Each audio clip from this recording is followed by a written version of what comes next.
नमस्कार. मॅक्स महाराष्ट्रमध्ये आपलं स्वागत आहे. मी आहे किरण सोनावणे. 40 दिवस उलटून गेलेले आहेत आणि सरकारच्या दृष्टीपथामध्ये कुठल्याही प्रकारे मराठा आरक्षण देईल अशा पद्धतीच्या कुठल्याही हालचाली नाहीये. पण मात्र मराठा आरक्षणाच्या मुद्द्याला गायब करण्यासाठी सरकार मात्र अशा जाहिराती देत आहे की आपण कशा पद्धतीनं मराठा समाजाला वेगवेगळ्या योजनांच्या माध्यमातून मदत केलेली आहे. पण ह्या योजनांच्या माध्यमातून मराठा समाजाला आरक्षण मिळणार आहे का, याबद्दल मात्र सरकार काहीही बोलायला तयार नाही. दुसरीकडे मनोज जरांगेंना समाजातून गोरगरीब मराठ्यांचा जो काही म्हणजे पाठिंबा वाढतो आहे, त्यामुळे सरकार एका अर्थानं घाबरलेलं आहे आणि त्यामुळे आता मनोज जरांगेंच्या विरोधातच काही करता येईल का, याच्यासाठी प्रत्यक्ष आणि अप्रत्यक्षरित्या अनेक हालचाली सुरू आहेत. त्यात मंत्रिमंडळातील नारायण राणे असतील, ते बोलायला सुरुवात करत आहेत. त्याच्यानंतर नारायण राणेंच्या सोबत अमोल मिटकरी बोलत आहेत. त्यानंतर रामदास कदमांनी काल त्या संदर्भामध्ये बोलले गेलेले आहे. छगन भुजबळ बोलतायत. एकीकडे ओबीसी नेत्यांना भडकून ठेवायचं की कुणबी आरक्षणावर कुणब्यांचा दाखला देता येणार नाही. दुसरीकडे मनोज जरांगेला सुद्धा सांगायचं की आम्ही आरक्षण देऊ. अशा वेगवेगळ्या पद्धतीची त्रेधा तिरफट उडावी अशा पद्धतीची स्थिती सध्या महाराष्ट्राच्या राजकारणामध्ये मराठा आरक्षणाच्या मुद्द्यावरती आहे. आपण या मुद्द्यावरती यापूर्वी सुद्धा अनेक विचारवंत अभ्यासक यांच्याशी बोललेलो आहोत आणि या मुद्द्यावरती सातत्याने बोलतोय, कारण की या देशातल्या असणाऱ्या गरजवंत मराठा जो आहे त्याच्यासाठी हा कळीचा मुद्दा आहे. त्याच्यासाठी हा एकंदरीत महत्वाचा मुद्दा आहे. त्यामुळे त्या विषयावरती सगळ्या बाजूने आपण बोलत असतो. आता आपण ज्यांच्याशी बोलणार आहोत ते बीजे कोळशे पाटील सर आहेत, माजी न्यायमूर्ती मुंबई उच्च न्यायालय, आणि त्यांचा या संदर्भातला सामाजिक आंदोलनातला आणि प्रचंड मोठा अभ्यास आहे. ते सक्रिय राजकारणामध्ये असतात आणि समाजकारणात असतात. समाजातल्या प्रत्येक महत्वाच्या मुद्द्यावरती ते आपलं मत मांडत असतात. ते आता आपल्या सोबत आहेत. कोळसे पाटील साहेब, स्वागत आहे तुमचं मॅक्स महाराष्ट्रमध्ये. जय भीम, जय शिवराय. कोळसे पाटील साहेब, मनोज जरांगेंनी तर सांगितलंय की आता यानंतर सरकारला आम्ही 1 मिनिटाची सुद्धा वेळ देणार नाही. आम्हाला सरसकट मराठ्यांना कुणब्यांचे सर्टिफिकेट द्यावे आणि ओबीसी मधून आरक्षण द्यावं, ही आमची मागणी आहे. त्यासाठी मराठा वाटेल ते करायला तयार आहे. रस्त्यावरती सुद्धा येऊन जी काही लढाई लढता येत असेल, आणि त्यांनी आता आमरण उपोषणचा इशारा सुद्धा जाहीर करून टाकलेला आहे. त्यामुळे येणाऱ्या काळामध्ये तुम्ही या मुद्द्यावर वारंवार बोलत असतात, तुमचा अभ्यास आहे यावरती, तुम्ही काय सांगाल, नेमकी काय परिस्थिती?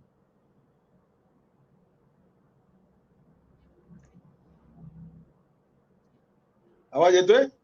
हो, येतोय, बोला. मी किरण तुमच्या माध्यमातून सर्व माझ्या मराठा बहिणी भावांना विनंती करतो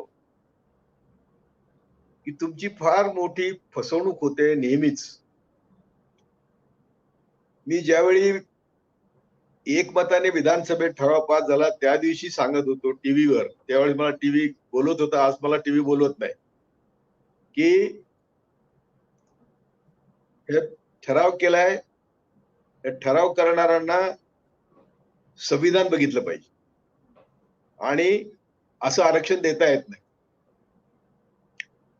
ते आपल्या हायकोर्टाने झालेल्या ठरावानुसार आरक्षण कायम केलं आणि सुप्रीम कोर्टात गेल्यावर ते रद्द झालं.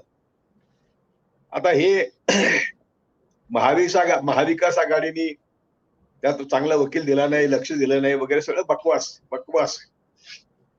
मुख्य अडथळा आहे होता त्यावेळी, आता हे 50%च्या आत मागतात म्हणून तो अडथळा दूर झालेला आहे. त्यावेळी अडथळा होता तो 50%च्या पुढचे मिळणार नाही. त्यावेळी प्रत्यक्ष केंद्राने राज्याचे अधिकारच काढून घेतले होते.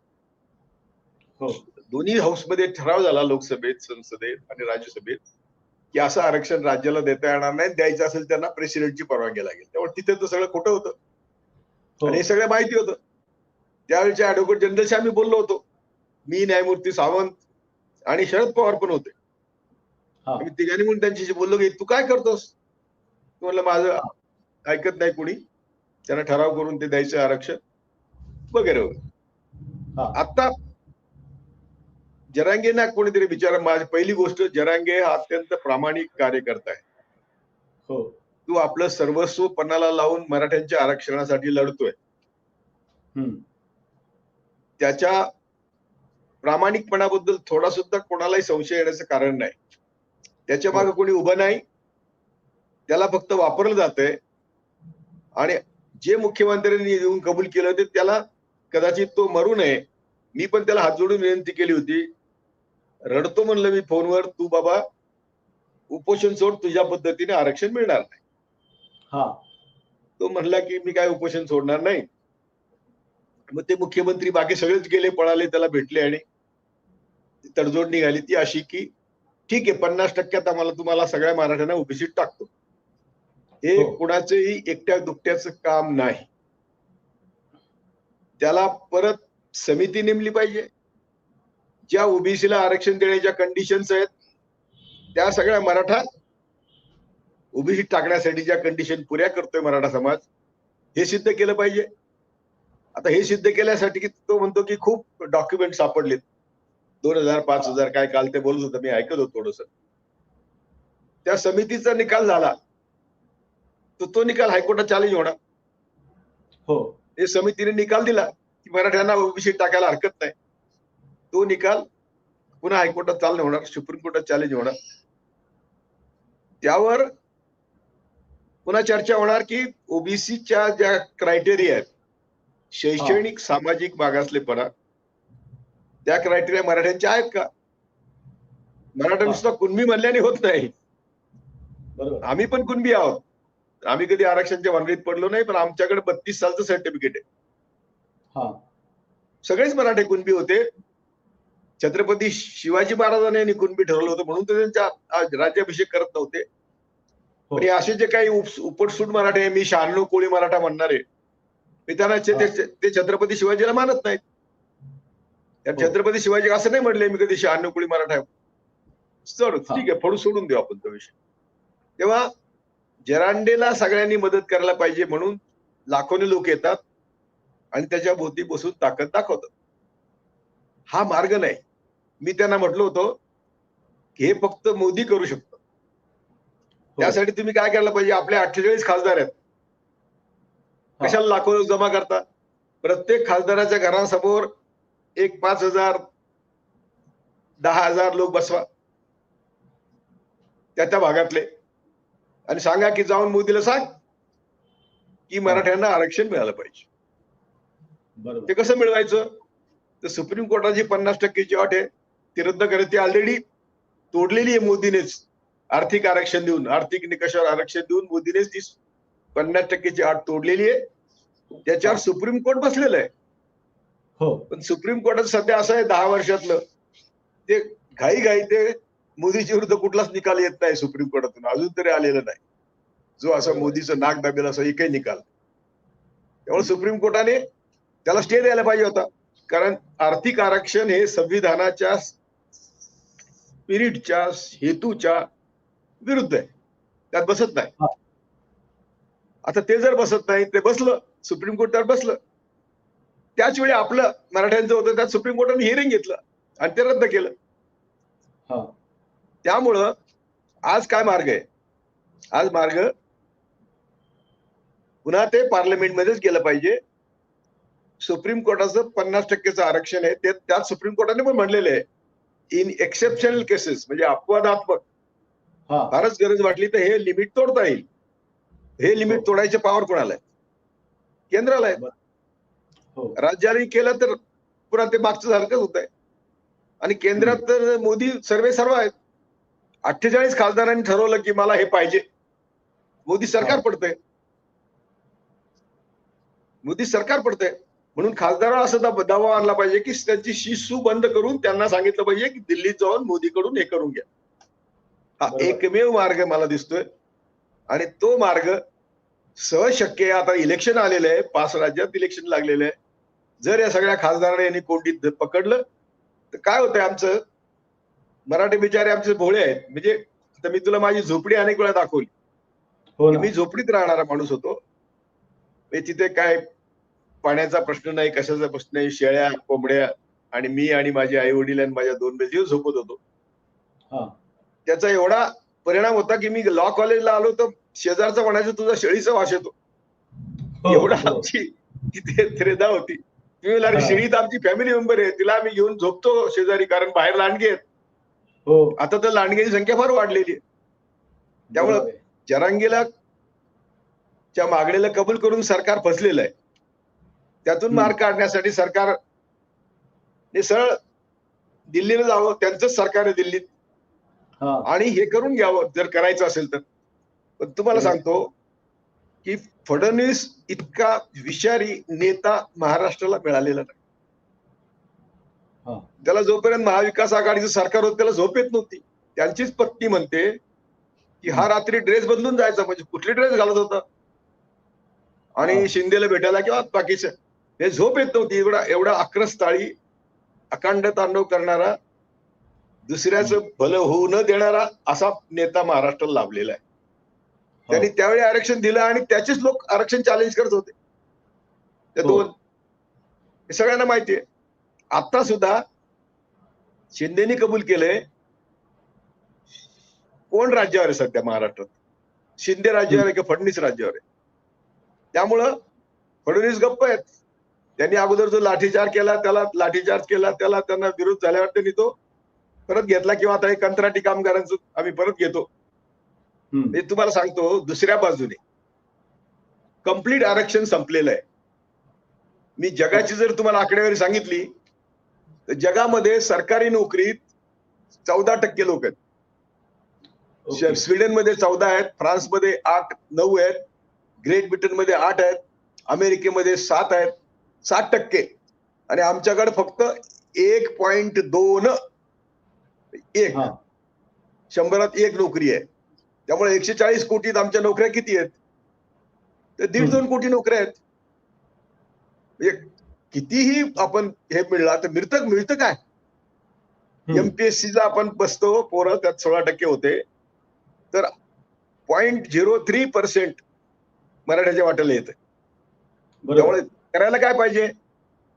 तर सगळ्यांनी नोकऱ्या वाढवा, कंत्राटी कामगार बंद करा, सरकारी नोकऱ्या वाढवा, सार्वजनिक उद्योग विकतायत ते बंद करा, अशी आंदोलन व्हायला पाहिजे. आणि बरोबर. ती आंदोलनं मराठे करू शकतात. मी तर सांगतो की मला 90 साली मधुलीबाई म्हटले होते की मराठा अशी एक भाग्यवान जात आहे की हा. तिच्या इतकी संख्या देशात कोणाचीच नाही. ती हम्म. ह्या देशावर राज्य करू शकते. ज्याच्या ताब्यात मुंबई, त्याच्या ताब्यात दिल्ली. दुर्दैवाने आमच्या मराठा नेत्यांनी जेव्हा आरक्षणाची मर्यादा वाढवून आरक्षण देण्याची तरतूद होती हा. तेव्हा ती तरतूद दिलेली नाही. वसंतदादांनी प्रयत्न केला आणि त्यांनी आर्थिक निकषावर आरक्षण दिलं होतं, ते टिकलं नाही पुढे. पण आम्ही सगळे त्यातच शिकलेलो आहोत. हम्म. प्रश्न आता मग आमच्या पुढे कसा आहे की ज्या मराठ्याने ते चुका झाल्यात तेच आता यांना म्हणतायत की आम्ही देतोय तुम्हाला आरक्षण, आणि हा. ते ज्यांना फूस लावतायत काढा मोर्चे, त्या हम्म. मोर्चांना जरांगेचा संबंध नाही. पण हम्म. जरांगेच्या सभेला लाख लाख लोक येतात, त्याच्यासाठी कोणीतरी मागे काम करत असलं पाहिजे. हो. त्या लोकांचं स्वयंफूर्तीने लोक आले, पाणी घेऊन आले, त्याला सुद्धा प्रचार लागतो ना हो, लागतो. की तुम्ही जा जरांगेच्या मागे उभे राहा, तुम्हाला आरक्षण मिळेल. काय मिळणार हा तर भाग वेगळाच आहे. हम्म. पण मिळायचं असेल जे काय मिळायचं, जरांगे म्हणतात त्याप्रमाणे, तर ते ओबीसीत टाकून मिळणार. हम्म. कारण पुन्हा तिथं क्रायटेरिया आला ना, ज्यांना बरोबर. ओबीसीत टाकलं त्यांचे शैक्षणिक आणि सामाजिक मागासलेले होते. आता तुम्ही म्हणताय मराठे शैक्षणिक आणि सामाजिक मागासलेले, ठरवणार कोण? हा. पुन्हा कमिटी आली, पुन्हा बरोबर. हायकोर्ट सुप्रीम कोर्टात चॅलेंज आलं, हा.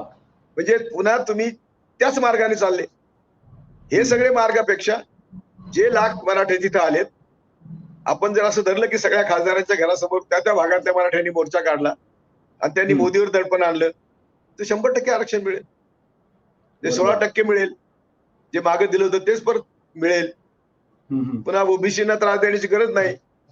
ही खरी जी लढाई आहे, ही जी खरी खेळी आहे, नीच कपटी खेळी आहे, ती ब्राह्मणवाद्यांची आहे.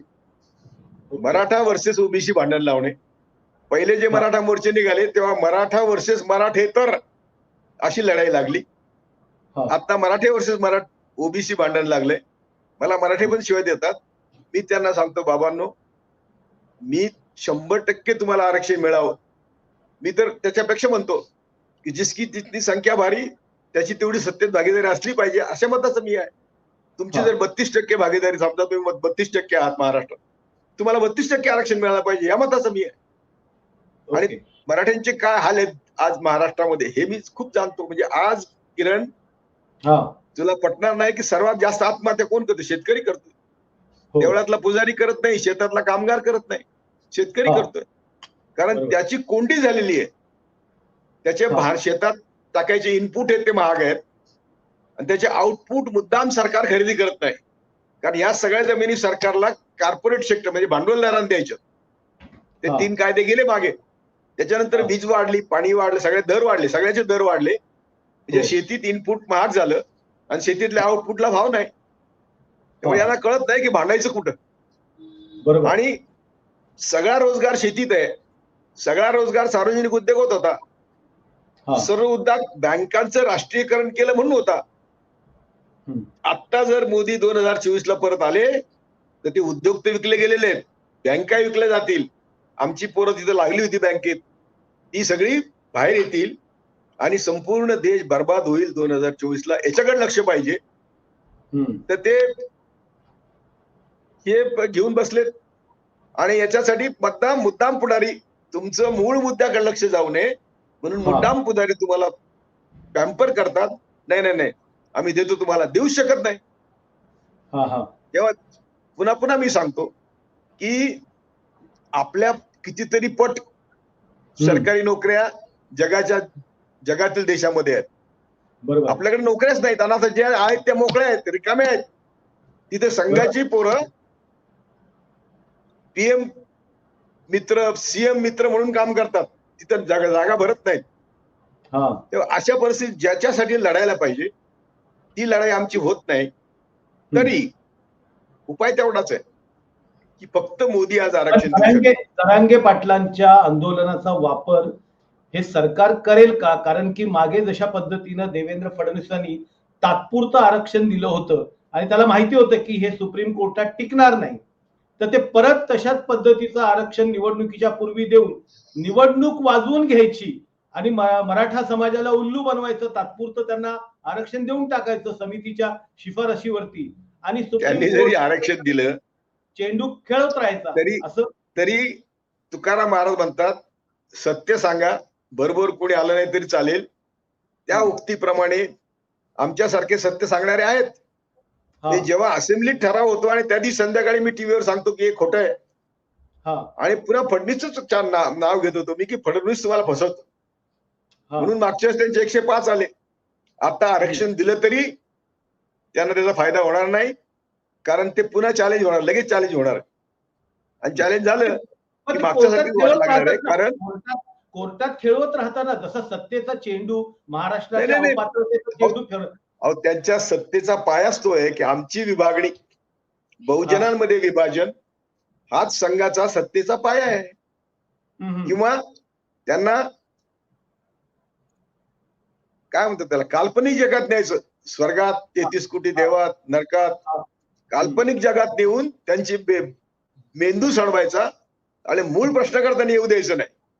बघ, जर गरिबी नसेल तर माणूस देवदेव करील का? आणि ती गरिबी मुद्दाम ठेवायची आहे. त्यांची संघाची आयडिओलॉजी मी बोंब मारून अनेक वर्ष सांगतोय की ते सांगतात की आम्ही देशाचे मालक आहोत. टिळक वाचा, सावरकर वाचा, गोळवलकर वाचा, यातलं खोटं निघालं तर मी माझं तोंड कायमचं बंद करेन. आम्ही देशाचे मालक आहोत आणि तुम्ही सगळे फक्त 2 वेळच्या जेवणाचे अधिकारी आहात. त्याप्रमाणे त्यांनी आता देश विकला. 100 कोटी लोकांना आता 5 किलो धान्य देतात. ते पण खरं नाहीये, त्याची आकडेवारी वेगळी आहे. आणि 5 किलो धान्याने घर चालतं का? चालत नाही. त्यामुळे एक वेळेला उपाशी झोपावं लागतं. मीठ, मिरची, तेल सगळं त्यांना पाहिजे, तर कुठं आणणार? त्यामुळे लोकांना काम दिलं पाहिजे, लोकांना रोजगार दिला पाहिजे. जर फक्त मनरेगा तर्फे देशात रोजगार दिला तरी देशाचा 1 लाख कोटीचा फायदा होतो. आता ही सगळी आकडेवारी इथे सांगून उपयोग नाही. आम्ही बोंब मारतोय. देशातल्या भांडवलदारावर जगात नाही एवढा कमी टॅक्स आहे, कुठेही नाही. जेव्हा कॉर्पोरेट टॅक्स अमेरिका, ब्रिटन अनेक देशामध्ये 40% पर्यंत आहे. आमचा 15 आणि 16% आहे. आमचा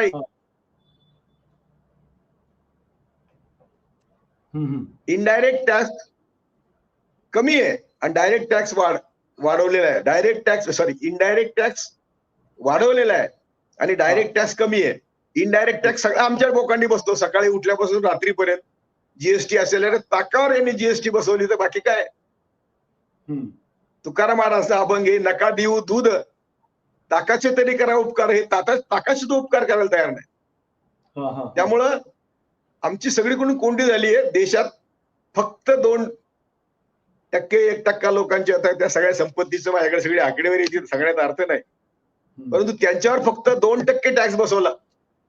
ते आम्हाला 12 लाख कोटी रुपये मिळतात त्यांच्या संपत्तीवर. म्हणजे आमचं शिक्षण, आरोग्य हे सरकारी जबाबदारी काय आहे? अन्न, वस्त्र, निवारा, आरोग्य आणि शिक्षण. या म्हणजे बाबासाहेबांचं स्वप्न होतं की कुणी नफा न तोटा मिळवता प्रत्येकाला अन्न, वस्त्र, निवारा, आरोग्य आणि शिक्षण मिळालं पाहिजे. त्या वस्तूवर, या गोष्टीवर नफा मिळवायचा नाही. यांनी सगळ्या सरकारी शाळा बंद करून खासगी शाळा काढल्या. मागच्या दरवाजाने पुन्हा मनुस्मृतीतर्फे शिक्षण बंद केलं. म्हणजे तुम्ही आता आरक्षण मागणार तेव्हा तुमच्याकडे शिकलेले लोक पाहिजे ना.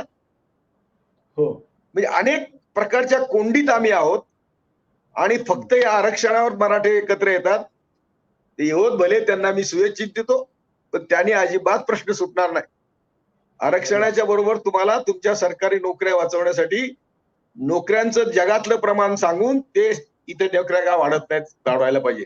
अरे नुसतं एक आकडा तुला सांगतो, फक्त शाळा जगाच्या स्टँडर्डने जर आपल्या शाळा चालवल्या तर आपल्याकडे 1 कोटी शिक्षक पाहिजेत. जगाच्या स्टँडर्ड प्रमाणे प्रिलिमिनरी प्राथमिक शाळा चालवल्या 10वी पर्यंतच्या, आमच्याकडे आणखी 1 कोटी शिक्षक पाहिजे. लागल्या की नाही 1 कोटी नोकऱ्या? जेव्हा जगाच्या स्टँडर्ड प्रमाणे आमच्या शाळा जर फक्त हे केल्या तर इमारती किती पाहिजेत? त्या 1 कोटी शिक्षकाबरोबर कारकून पाहिजे. हे अनेक नोकऱ्या आहेत. नोकऱ्या नाहीत असं नाही. नोकऱ्या तुम्हाला न देता तुम्हाला 2 वेळची भाकरी द्यायची, ती पण तुम्ही त्यांची मेहरबानी म्हणून. काय कोणी जसे मोदी म्हणायचे इटलीत काँग्रेस सरकार असताना की सरकार देतं म्हणजे काय मामाच्या घरून आणतंय का इटलीहून? आता मोदी देते म्हणजे काय मोदीच्या बापाने शेती करून दिले का इथं? पण हे बोलायला कोणाची हिंमत नाही, कारण मोदी आतच टाकतो. आम्ही म्हणतो जाऊ द्या ना, तुम्हाला काय करायचं टाका ना, आम्हाला आतमध्ये काय करायचं करू द्या. आम्ही वयाच्या 47 शपथ घेतलेली आहे की आम्ही जेलला भिणार नाही, तुरुंगाला भिणार नाही, पोलिसला भिणार नाही. काय राहिलं? मरणाला भिणार नाही. कारण आमच्या लोकांना हे समजून सांगत, पोट तिडकीने सांगून ऐकत नाहीत लोक आमची, की तुम्ही जर सगळे एकत्र आलात तर तुम्ही सगळ्या मराठा नेत्यांनी तुम्हाला आतापर्यंत लंगोटी तुमची काढून घेतली तरी तुम्ही साहेब साहेब करताय. त्यांना तुम्ही सगळ्यांना धडा दाखवला पाहिजे, घरी बसवलं पाहिजे, नवीन नेतृत्व उभं केलं पाहिजे आणि तुम्हाला जे पाहिजे ते सगळं मिळण्याची तुमची ताकद आहे. बरोबर. मराठा आंदोलन जे चालू आहे मनोज जरांगेंचं, याचं पुढे काय होईल, कसं काय बघता तुम्ही त्याच्याकडे? मी म्हणतो ना असंच होईल ना. समजा याने आता ओबीसी सगळे मराठी टाकले, पुन्हा कमिटी येणार, कमिटीवर टाकताच येणार नाही. कमिटीने रिकमेंड केलं पाहिजे की सगळे मराठे शैक्षणिक आणि सामाजिकदृष्ट्या मागासलेले आहेत, तरच टाकता येईल आरक्षणात, तरच ओबीसी टाकता येईल. आतापर्यंत जे ओबीसी जे आहेत त्यांचा क्रायटेरिया आहे की त्यांना शैक्षणिक आणि सामाजिकदृष्ट्या ते मागासलेले आहेत म्हणून त्यांना मिळालेलं आहे. पण गरिबी हटवची, आर्थिक दृष्टीचा गरिबी हटवाचा प्रोग्राम नाहीये. मोदींनी केलेला आहे. 10% लोकांनी दिले तर 10% परत. ज्यांनी हजारो वर्ष 100% आरक्षण लुटलं, हजारो वर्ष 100% आरक्षणात होते ना ब्राह्मण, कुठे दिलं देशाला त्यांनी? ते जे म्हणतात मेरिट नाही, मेरिट नाही, मेरिट मेरिट कोणतरी नाव पिटिशन घेतं, मेरिट वाचवा म्हणून पिटिशन करतात मराठ्यांच्या आरक्षणाच्या विरुद्ध. अरे बेटांनो, तुम्ही 5000 वर्ष 100% सगळ्या सत्ता तुमच्या ताब्यात आहेत. तुम्ही कुठं देशाला नेलं? कुठं देशाचं कल्याण केलं? उलट आम्ही आज जगातल्या सगळ्या देशामध्ये खालच्या पातळीवर आहोत. भूकमरीमध्ये, कुपोषणामध्ये, बाकी सगळ्या फ्रीडम जे आहेत त्या सगळ्या फ्रीडम मध्ये आम्ही मागे आहोत. बांगलादेश आणि पाकिस्तानचे पण मागे आहोत. तरी देखील आम्हाला लाज वाटत नाही आणि आम्ही फुशारकी मारतो की आमची इकॉनॉमी 3-3ऱ्या नंबरला जाईल. इकॉनॉमीचं असं आहे की जीडीपी किती वाढला याला किंमत नाही, पर कॅपिटा खर्च किती होतो देशात माणसाचा, जीवनावर खर्च किती होतो तो महत्वाचा आहे. कारण यांची जीडीपी म्हणजे मोदी अदानीची जीडीपी वाढली, अदानीची आणि अंबानीची, म्हणजे काय आमच्या कक्षात काय पडत नाही. उलट नवीन नवीन नोकऱ्या कमी केल्यात, नवीन नवीन मशिनरी आणली, नोकऱ्या कमी केल्या. चूक आहे. त्या मशिनरी आली, माणसं कमी लागायला लागली, तर उलट तुम्ही आठवडा 5 दिवसाचा आहे तो 3 दिवसाचा करा, दुसरे 3 दिवसाचे घ्या. म्हणजे लोकांना काम तर दिलंच पाहिजे. मशिनरीला विरोध करण्याचा अर्थ नाही, नवीन तंत्रज्ञानाला विरोध करण्याचा अर्थ नाही. तर काय केलं पाहिजे, त्या मशिनरीमुळे जेवढे माणसं वाचतायत त्यांना काम देण्यासाठी आहे त्या माणसांचं काम 3 दिवसात त्यांना आठवडा ठरवा, बाकीच्या 3 दिवसात द्या. बरोबर आहे. हे म्हणजे हे का नाही करत, हे तर यांचे पोट भरतात, यांची जे पोट भरलेले आहेत, यांची जी तिजोरी खाली होते ती नकोय त्यांना. तुमची तिजोरी भरून या देशातला सामान्य माणूस कधीही सुखी होणार नाही. हाच खरा अर्थशास्त्राचा नियम आहे. मनोज जरांगे पाटलांना काय सल्ला द्याल तुम्ही? मी मनोज जरांगे पाटील सांगून थकलोय की आता तो उपोषण करत नाही, मराठ्यांना जमा करतोय, तर मराठ्यांना जमा करून बाबा ही दिशा घे. मी सांगतोय ती दिशा घे की मराठ्यांना जरी आता तुम्ही ओबीसी टाकलं, म्हणजे 50% आहे ते ओबीसी, 27% काय आहे ते, 19% त्यांना आरक्षण आहे, त्याच्यात तुम्ही गेला तर तुम्हाला काय मिळणार आणि त्यांना काय मिळणार नाही. झालं. आणि ते टिकणार नाही. मुख्य गोष्ट म्हणजे टिकणार नाही. आमचे मराठे काय म्हणतात मला शिवाय देऊन, एक जरी मराठा जाऊ दे आरक्षणात, म्हणजे काय करेल तो एक जाऊन. आता तुमच्या आरक्षणाने गेले, मी सांगत असतो की जो म्हणून बाबासाहेब शाहू फुले आंबेडकर मुळे शिकला, त्यांनी आपली सगळी संपत्ती देशाच्या विकासासाठी वापरली पाहिजे. आमच्यासाठी फक्त अन्न वस्त्र निवारा पाहिजे आणि ते सांगण्याचा मला अधिकार आहे, अशी मी व्यवस्था केलेली आहे की माझ्या नावावर मी जाताना काही असणार नाही. अरे जपानमध्ये इस्टेट ड्युटी 50, म्हणजे माणूस मेला तर त्याची निम्मी संपत्ती सरकार जमा होते. आमच्याकडे तर अंबानीच्या स्वतः आतापर्यंत संपत्ती तशीच राहते. त्यामुळे अनेक नियम आहेत ज्याच्यामुळं ते भांडवलदारी राज्य असून, शाही राज्य असून सुद्धा त्यांच्याकडे समाज सुखी आहे. तर त्यांच्याकडे तिजोरी सारखी भरलेली असते. बरोबर. इस्टेट ड्युटी आहे, पण मी काय म्हणतो, जरांगेनं मी सांगतोय की तुझं नेतृत्व जर मराठ्यांनी स्वीकारलंय, चांगली गोष्ट आहे, आम्ही तुझं अभिनंदन करतो, आम्ही तुझ्या बरोबर काम करतो, तुझ्या नेतृत्वाखाली करतो, पण मागण्या बदलल्या पाहिजे. मार्ग बदलला पाहिजे. तुम्ही जे म्हणतायत की सुप्रीम कोर्टात टिकणार नाही, पण मग राणे समिती आणि गायकवाड आयोग आणि राणे समितीने मराठ्यांना शैक्षणिक आणि सामाजिक दृष्ट्या मागास दाखवलंय ना. ऐकलं, मग ते स्वीकारलं नाही ना कोर्टाने. म्हणजे क्रायटेरिया काय आहे, सामाजिक आणि शैक्षणिक दृष्ट्या मागासलेल्या ठरवायचा क्रायटेरिया काय, त्या क्रायटेरियामध्ये यांचे रिपोर्ट बसले नाहीत. आणि आता कोणाला नेमलं होतं सरकारने? राणेला. ते म्हणतात मी 96 कोणी मराठा आहे, त्यांचा मराठ्याबद्दल काय कळवाळा असणार आहे, गरीब मराठ्यांबद्दल. ते कमिटीचे अध्यक्ष होते स्वतः. त्यांनी काय कमिटीचा रिपोर्ट दिला असेल, तू विचार कर. काय केलं असेल तयार, तो विचार कर. गायकवाडांनी प्रयत्न केले, पण ते सुद्धा त्यात कमी पडले असं दिसतंय. म्हणून आता शिंदे नेमलेत. हे सगळे जजेस चांगले आहेत, सगळं चांगले आहेत. त्यांना म्हणे 5000 डॉक्युमेंट सापडलेत की मराठा कुणबीच आहेत. म्हणजे पुन्हा काय झालं, मराठा कुणबी जेत पडल्यानंतर 50%च्या आत आरक्षण आणि त्यात कुणबी मराठा मांडलं. तुम्हाला 50%च्या पुढे जाऊन आरक्षण मिळवण्याची सोपी रीत आहे. 48 खासदारांना वेठीस धरणं, त्यांनी मोदीला वेठीस धरणं. बरोबर. त्याला फार झाले, तुझे लोक ऐकलं पाहिजे आपली मुलाखत. नाही, दुसरा तर शेवटच्या मुद्द्याकडे येतो. आता सध्या जो आमदारांच्या पात्र अपात्रतेचा मुद्दा आहे आणि 30 ऑक्टोबरला परत त्याची सुनावणी होणार आहे. आमदारांच्या पात्र अपात्रतेचा, त्याच्यावरती फक्त बोलाने मग आपण.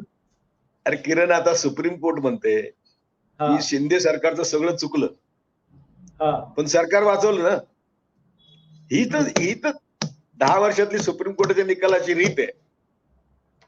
ईडीचा प्रमुख 18 साली म्हणतात तो गैरकानूनी अपॉइंटमेंट आहे, 18 साली, आणि आता 23 साली जे 5 वर्ष संपताना त्याला सांगतात घरी जा, तो घरी जायला तयारच आहे. अशा अनेक गोष्टी आहेत. मी ऍक्टिव्हिस्ट असल्यामुळे मला एकमेव सहारा ज्युडिशरीचा आहे. मी त्यांना ईश्वर मानतो, आई वडील मानतो. यापेक्षा मी सुप्रीम कोर्टावर जास्त काही बोलणार नाही. आता कुणीतरी परवा म्हणलं चीफ जस्टिस 9 कोटी देऊन, कोण चीफ जस्टिस असेल त्याला 9 कोटी देऊन निर्णय घेतला. आता ते पैसे ठेवतात कुठं मला प्रश्न पडत नाही. आपल्याला 2 वेळेस जेवायला असलं की आपण खुश असतो. बस झालं. उद्याचं बघू. हे एवढे पैसे ठेवून डोक्याला त्रास, हृदयाला त्रास, मग हार्ट अटॅक, मग डायबेटीस, टीबी, कुठलंही औषध न घेता आम्ही जीवन जगतोय. मी आता 82 वर्षाचा आहे. माझी बायको, आम्ही दोघंही कोणाचे कशाच्या फंदात नाही आम्ही. आली ईडी तर 5-10 पायजमे शेट घेऊन जाईल. घेऊन जावा ना बाबा. ओके तर थँक्यू सो मच. तुम्ही मॅक्स महाराष्ट्राच्या सोबत अत्यंत महत्वाच्या विषयावरती संवाद साधला. हे होते माजी न्यायमूर्ती विजय कोळसे पाटील सर, ज्यांच्याशी आपण ते कायदे तज्ज्ञ आहेत आणि एकूणच मराठा समाजाच्या आणि सामाजिक सांस्कृतिक दृष्ट्या त्यांचा अभ्यास आहे. ते तळागाळात जाऊन काम करतात आणि त्यामुळे त्यांचं मत हे महत्वाचं होतं. आपण त्यांचं मत ऐकलेलं आहे. तुम्हाला नेमकं या संदर्भात काय वाटतं तुम्ही नक्की कमेंट बॉक्स मध्ये लिहा आणि पाहत राहा. मॅक्स महाराष्ट्र, आवाज महाराष्ट्राचा. धन्यवाद.